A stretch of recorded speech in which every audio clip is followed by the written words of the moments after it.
Welcome. In this video, I'm going to go over how to determine the convergence or divergence of this series you see in front of you using the root test. So before we start applying the root test, let's recall when applying the root test, we look at the limit as n approaches infinity of the absolute value of the nth term of our series, and we call this L. Now, if L is less than 1, then the series converges. If L is greater than 1, the series diverges. If L equals 1, then the test is inconclusive. All right, let's go ahead and apply the test. So our nth term is 3 to the n over n to the 9th power. So we're looking at the limit as n approaches infinity of 3 to the n over n to the 9th power.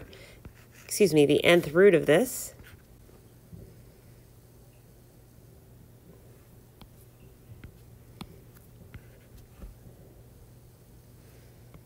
And those of you watching this video, you might have noticed I accidentally had an n there. I just fixed it to a 9.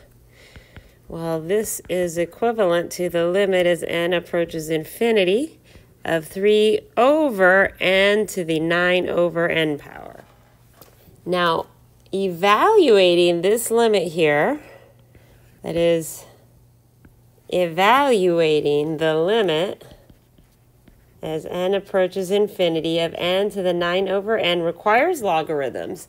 And there's a video I created already showing the limit as n approaches infinity of n to the 1 over n power. So see this video. You should be seeing a link on either side for, I don't remember which side it pops up on, for one of those YouTube cards. It'll link you to that additional video. You don't have to watch it, especially if you're in my calculus course. You probably saw this during the last lesson. I asked you to watch that video if you didn't understand how to complete this limit, but it's there if you need it. So I'm not going to go over how to do this, but this is just one.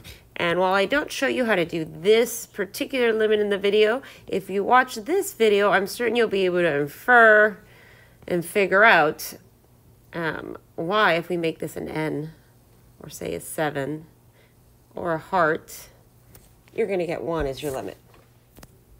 Okay, so what does this mean? This means we have the limit as n approaches infinity of 3 over 1, which is 3, and we'd all certainly agree that that is greater than 1.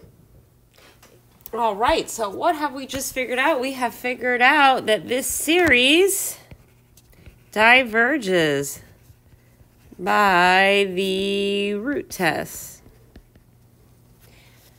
All right, folks, hope you found this video helpful.